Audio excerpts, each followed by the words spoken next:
Hello students, आज हम second class का हिंदी व्याकरण का फर्स्ट चैप्टर करेंगे बेटा, जिसका नाम है भाषा एवं व्याकरण, जिसको हम इंग्लिश में बोलते हैं लैंग्वेज एंड ग्रामर। इसकी परिभाषा देखेंगे, डेफिनेशन क्या होती है भाषा की, लैंग्वेज की। ठीक है, जिस साधन के द्वारा हम अपने विचारों या भावों को प्रकट करते हैं तथा दूसरों के भावों या विचारों को समझते हैं, उसे भाषा कहते हैं। ठीक है, इंग्लिश में देखेंगे, language is the means through which we convey our ideas और थॉट्स टू अदर्स। अब भाषा जो है, भाषा वो साधन है, वो माध्यम है जिसके द्वारा क्या करते हैं, हम अपनी मन की बात, भावों, विचारों को क्या करते हैं, दूसरे व्यक्ति तक पहुंचाते हैं, या फिर दूसरा व्यक्ति क्या करता है, अपने मन की बात, भावों, विचारों को क्या करेगा, हम तक पहुंचाएगा। उसको हम बोलते हैं भाषा। आगे देखेंगे, भाषा मनुष्य के लिए बहुत आवश्यक है। हवा और पानी की तरह भाषा की भी जरूरत है। मनुष्य के मन के अंदर उठने वाले भावों को भाषा के माध्यम से ही दूसरों को बता सकता है एवं दूसरों के विचारों को समझ सकता है। इसमें बोला है कि मनुष्य जो है वो क्या है, मनुष्य के लिए भाषा वो बहुत आवश्यक है। जैसे मनुष्य के लिए हवा, पानी, ये सारी चीजें आवश्यक हैं, वैसे ही भाषा भी उसके लिए क्या है, उतनी ही आवश्यक है। क्यों? क्योंकि वो अपने मन की जो बात है वो क्या करता है, भाषा के द्वारा ही दूसरे व्यक्ति तक पहुंचाता है। इसीलिए भाषा बहुत महत्वपूर्ण होती है मनुष्य के लिए। भाषा के प्रकार, टाइप्स ऑफ लैंग्वेज। भाषा के कितने प्रकार दिए हैं इधर पे, हमें 3 प्रकार दिए हैं। पहला है मौखिक, ओरल। दूसरा है लिखित, जिसको रिटन बोलते हैं। तीसरा है सांकेतिक, जिसको सिंबॉलिक बोलते हैं। ठीक है, तो भाषा के प्रकार कितने हो गए, 3 हो गए।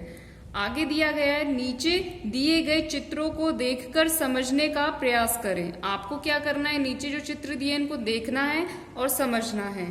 पहले चित्र में क्या हो रहा है, 2 दोस्त क्या कर रहे हैं, बातचीत कर रहे हैं, तो ये कौन सी भाषा हो जाएगी, मौखिक भाषा, क्योंकि वो क्या कर रहे हैं, बोल करके अपनी बात रख रहे हैं एक दूसरे के सामने, इसीलिए इसको हम बोलेंगे मौखिक भाषा। दूसरे में जो है, ये जो लड़की है वो क्या कर रही है, अपनी बात लिख रही है, तो इसको हम बोलेंगे लिखित भाषा, क्योंकि वो लिख करके बता रही है, अपनी मन की बात लिख करके बता रही है, इसीलिए इसको बोलेंगे लिखित भाषा। तीसरे चित्र में दिया है कि ये जो बच्चा है वो क्या कर रहा है, इशारे करके बता रहा है, अपनी बात जो है इशारे करके बता रहा है, तो इसीलिए हम इसको क्या बोलेंगे, सांकेतिक भाषा बोलेंगे। मनुष्य द्वारा प्रायः मौखिक और लिखित भाषा का प्रयोग किया जाता है। अब इसमें बोला है, ज्यादा करके जो मनुष्य जो है वो क्या करते हैं, 2 ही भाषाओं का प्रयोग करते हैं, पहली मौखिक और दूसरी लिखित। मतलब अपनी मन की बात मनुष्य या तो बोल करके बताता है ज्यादा करके, या फिर लिख करके बताता है। जो तीसरी भाषा जो हमें दी है, लिखित सांकेतिक भाषा, उसका प्रयोग हम बहुत कम करते हैं। ठीक है, तो सबसे ज्यादा जो भाषा है वो कौन सी यूज होती है, मौखिक भाषा होती है और लिखित भाषा होती है बेटा। सांकेतिक भाषा का जो प्रयोग है वो बहुत कम किया जाता है। आगे दिया है हमें इधर पे,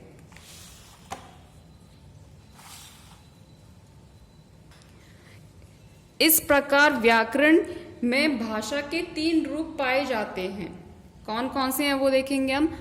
मौखिक भाषा, जिसको ओरल लैंग्वेज बोलते हैं। लिखित भाषा, दूसरा है लिखित भाषा, जिसको रिटन लैंग्वेज बोलते हैं। तीसरा है सांकेतिक भाषा, जिसको सिंबॉलिक लैंग्वेज बोलते हैं। तो जो व्याकरण में है, व्याकरण में भाषा को कितने भागों में बांटा गया है, 3 भागों में बांटा गया है, जो हमने अभी पढ़े हैं, मौखिक, लिखित और सांकेतिक। अब इनको पढ़ेंगे हम। पहला है मौखिक भाषा, जिसको हम ओरल लैंग्वेज बोलते हैं। इसमें दिया है, जब हम अपने विचारों को बोलकर प्रकट करते हैं तो भाषा का मौखिक रूप कहलाता है। भाषा के इस रूप में ध्वनियों का प्रयोग होता है, जैसे बातचीत, कहानी सुनाना आदि। मौखिक भाषा जो है, मौखिक भाषा वो भाषा होती है जिसमें क्या करते हैं, हम बोल करके अपनी बात को प्रकट करते हैं दूसरे व्यक्ति के सामने, उसको मौखिक भाषा कहते हैं। जिसमें किसका, ध्वनियों का प्रयोग होता है। जैसे कि इधर पे एग्जाम्पल दिया है, उदाहरण दिया है, जब हम बातचीत करते हैं वो मौखिक भाषा में आएगी, या फिर हम किसी को कहानी सुना रहे हैं वो भी मौखिक भाषा में आएगी। तो ये इसके उदाहरण हैं। दूसरा है इधर पे लिखित भाषा, मतलब रिटन लैंग्वेज। जब हम अपने विचारों को लिखकर प्रकट करते हैं तो वह भाषा का लिखित रूप कहलाता है। भाषा को लिखने का साधन लिपि है, जैसे पत्र लिखना, कहानी लिखना, निबंध लिखना आदि। अब इसमें बोला है जो रिटन लैंग्वेज है उसमें क्या करते हैं, हम अपनी मन की बात कैसे प्रकट करते हैं, लिखकर प्रकट करते हैं दूसरे व्यक्ति को, ठीक है। तो उसको लिखित भाषा कहा जाता है, जिसमें क्या होता है, लिखने का जो साधन है वो उसे क्या कहा गया है, लिपि कहा गया है। इसमें लिपि का प्रयोग होता है, जैसे कि हम क्या करते हैं, इसके उदाहरण है कि हम क्या कर रहे हैं, कहानी लिख रहे हैं, कहानी लिख करके बता रहे हैं, या फिर निबंध लिख रहे हैं किसी चीज के ऊपर, तो वो भी लिखित भाषा में आ जाएगा। या फिर अपने मन की बात हम क्या कर रहे हैं, पत्र में लिख करके बता रहे हैं, तो ये भी किस में आएगा, लिखित भाषा में आएगा। तीसरा दिया है इधर पे सांकेतिक भाषा, जिसको सिंबॉलिक लैंग्वेज बोलते हैं। कभी कभी हम संकेतों द्वारा अपने मन की बात दूसरों तक पहुंचाते हैं अथवा दूसरों की बात समझते हैं। इस प्रकार की भाषा को सांकेतिक भाषा कहते हैं। जब क्या होता है, हम अपने मन की बात दूसरे व्यक्ति तक पहुंचा रहे हैं, दूसरा व्यक्ति हम तक अपनी मन की बात पहुंचा रहा है, किसके द्वारा, संकेतों द्वारा, इशारों द्वारा, ठीक है, इशारे करके बता रहा है वो हमें अपने मन की बात, तो उसे हम कहेंगे सांकेतिक भाषा। जैसे बच्चों, हमारे देश में कई भाषाएं बोली जाती हैं। हिंदी भारत की राष्ट्रभाषा है।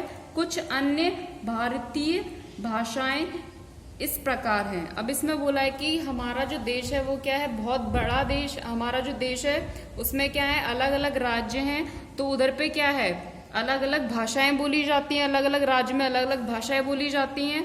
और उसमें से जो हिंदी है वो क्या है, हमारी राष्ट्रभाषा है। हिंदी जो है वो हमारी राष्ट्रभाषा है। बाकी अलग अलग राज्य की अपनी अलग अलग भाषाएं हैं, अपनी अलग अलग भाषा है, ठीक है। जैसे कश्मीर है, कश्मीर में कश्मीरी बोली जाती है, पंजाब में पंजाबी बोली जाती है, महाराष्ट्र में मराठी बोली जाती है, केरल में मलयालम बोली जाती है, कर्नाटक में कन्नड़ बोली जाती है, तमिलनाडु में तमिल भाषा बोली जाती है, और बंगाल में बांग्ला बोली जाती है, उड़ीसा में उड़िया बोली जाती है, और आंध्र प्रदेश में तेलुगु बोली जाती है। तो इसमें दिया है हमें कि हमारे देश में जो अलग अलग राज्य हैं उसमें अलग अलग भाषा बोली जाती है। भाषा के अंग, पार्ट्स ऑफ लैंग्वेज। अब जो भाषा है उसके अलग अलग अंग हम देखेंगे। भाषा के 3 अंग हैं। भाषा जो है वो 3 अंगों में बांटी गई है। पहला है वर्ण या अक्षर, जिससे हम क्या कहते हैं, लेटर्स। दूसरा है शब्द, जिसको हम बोलते हैं वर्ड। तीसरा है वाक्य, जिसे हम कहते हैं सेंटेंस। इन 3 अंगों में भाषा को बांटा गया है। आगे देखेंगे हम।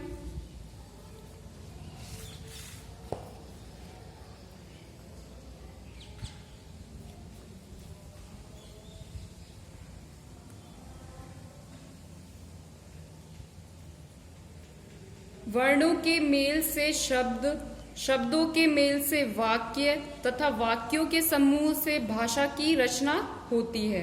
अब क्या होता है, जब वर्णों का मेल होता है, जैसे क ख क्या है, हमारे वर्ण है, तो वर्णों को मिलाते हैं तो शब्द बनता है, और जब शब्द मिलते हैं तो उससे वाक्य बनता है, और वाक्यों को मिलाते हैं तो उससे क्या बनती है, भाषा बनती है। तो ये क्या है, हमारा एक सीक्वेंस है जिसके द्वारा हम क्या करते हैं, लैंग्वेज सीखते हैं। आगे पढ़ेंगे हम। पहला है इधर पे वर्ण या अक्षर, जिसको हम क्या बोलते हैं, लेटर। भाषा की सबसे छोटी इकाई ध्वनि होती है। भाषा की सबसे छोटी इकाई जो है, सबसे छोटी यूनिट जो है उसे हम क्या कहते हैं, ध्वनि कहते हैं। भाषा में अनेक ध्वनियां होती हैं। इस ध्वनियों को लिखने के लिए कुछ चिन्ह मान लिए गए हैं। प्रत्येक ध्वनि के लिए एक अलग चिन्ह होता है। इन्हीं चिन्हों को वर्ण कहते हैं, जैसे अ, आ, ई, क, छ, ह आदि। अब इसमें क्या बोला गया है, ये जो चिन्ह दिए हुए हैं, जैसे इसमें बोला है कि हर भाषा, हर ध्वनि के लिए अलग अलग क्या होते हैं, चिन्ह दिए होते हैं, जैसे हमने इधर पे पढ़े हैं, वो व्याकरण में होते हैं। अब दूसरा दिया गया है इधर पे शब्द। ये तो थे हमारे, क्या थे, ये हमारे वर्ण, जिसको हम क्या कहते हैं इंग्लिश में लेटर बोलते हैं। दूसरा है हमें इधर पे क्या दिया है, शब्द, जिसको हम क्या बोलते हैं इंग्लिश में वर्ड कहते हैं। एक या एक से अधिक वर्णों के योग मेल से शब्द बनते हैं। शब्द का कोई ना कोई अर्थ अवश्य होता है। जैसे अब इसमें बोला है कि जैसे वर्णों को मिला करके शब्द बनता है, वैसे ही शब्दों को मिला करके क्या बन रहा है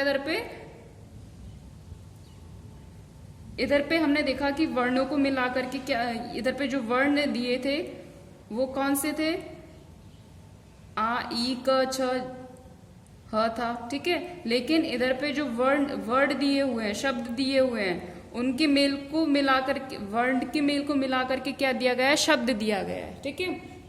इधर पे पहले हमने पढ़ा वर्ण, अब आगे गए हम शब्द पे। तो शब्द कैसे बनते हैं, वर्णों को मिलाकर के शब्द बनते हैं। तो इधर पे हम देखेंगे, लेकिन अगर कोई वर्ण हमने मिलाए, दो वर्ण मिलाए हमने, और वो जो शब्द बना, अगर उसका कोई मतलब नहीं हुआ तो उसको शब्द नहीं कहा जाएगा, ठीक है। जैसे कि इधर पे दिया हुआ है नल, जल, कमल, विद्यालय आदि। इन सब शब्दों का क्या निकल रहा है, कोई ना कोई अर्थ निकल रहा है, तो इसीलिए हम इसको क्या कहेंगे, शब्द कहेंगे। तीसरा दिया है हमें इधर पे वाक्य, सेंटेंस। शब्दों के ऐसे क्रमबद्ध समूह को वाक्य कहते हैं जिससे पूरा भाव अर्थ प्रकट होता है। जैसे पहले हमने देखा इधर पे वर्ण, उसके बाद देखा हमने शब्द। शब्द जो है वो वर्ण के मेल से बनता है, मतलब वर्णों को मिलाकर के शब्द बनता है। अब हम इधर देख रहे हैं वाक्य। जो वाक्य है वो शब्दों को मिला करके बन रहा है, और वो जो शब्द है, ठीक है, वो जो वाक्य है वो सही क्रम में होना चाहिए, मतलब शब्दों के सही क्रम में। अगर शब्दों के सही क्रम में वो वाक्य होगा तो वो वाक्य है, वरना वो वाक्य नहीं होगा। क्यों? क्योंकि उसका कोई मतलब नहीं होगा उस वाक्य का। जैसे कोमल विद्यालय जाती है, गौरव खेल रहा है। तो ये जो दोनों वाक्य दिए गए हैं, ये हमें क्या है, शब्दों को मिला करके दिए गए हैं। अब इन शब्दों को जब हमने मिलाया, ये जो वाक्य बना है उसका अर्थ निकल रहा है कि कोमल जो है वो विद्यालय जाती है, स्कूल जाती है, गौरव खेल रहा है। जो गौरव जो लड़का है वो खेल रहा है। तो इस प्रकार हमें पता चल रहा है कि ये जो वाक्य वो हमसे क्या कहना चाह रहा है, इसका मतलब निकल रहा है, इसीलिए क्या है, ये वाक्य होगा। अगर इसका कोई मतलब नहीं होता, इसका कोई अर्थ नहीं होता, तो ये वाक्य नहीं होता। ऊपर दिए शब्द समूह से पूरी बात समझ में आ जाती है, अतः ये वाक्य है। इसीलिए इसको क्या कहा गया है, वाक्य कहा गया है, क्योंकि इसका अर्थ हमें पता चल रहा है। नेक्स्ट है इधर पे व्याकरण, ग्रामर। व्याकरण, इसकी परिभाषा देखेंगे पहले हम। व्याकरण वह शास्त्र है जिससे किसी भाषा को शुद्ध रूप से बोलने व लिखने का ज्ञान प्राप्त होता है। व्याकरण जो है वो शास्त्र होता है जिसके द्वारा हमें लिखना और बोलना, सही लिखना और बोलना हम सीखते हैं, ठीक है। Grammar is that branch of knowledge through which we learn correct form of writing and speaking a language. अब इसमें क्या बोला है, इसमें भी वही चीज दी गई है कि जो ग्रामर है वो क्या है, वो सोर्स है, वो ब्रांच है जिसके द्वारा हम क्या करते हैं, सही बोलना और लिखना हम सीखते हैं। मतलब राइटिंग और स्पीकिंग जो है हमारी वो क्या रहेगी, सही रहेगी, करेक्ट रहेगी, उसमें इनकरेक्ट कुछ भी नहीं रहेगा अगर हम ग्रामर पढ़ेंगे तो। नेक्स्ट दिया है हमें इधर पे व्याकरण हमें किसी भाषा के बोलने और लिखने का सही ढंग बताता है।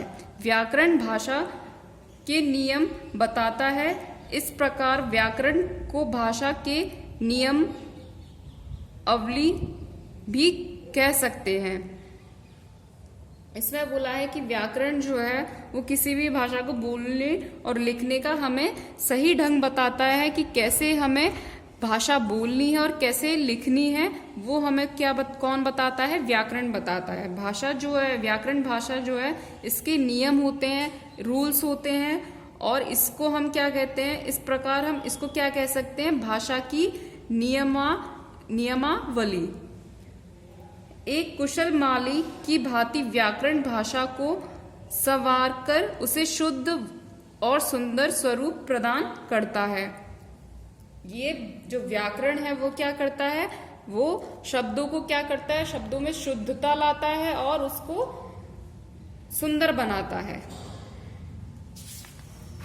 तो आज का चैप्टर हमारा इधर ही पे खत्म होता है बेटा। Okay, thank you students.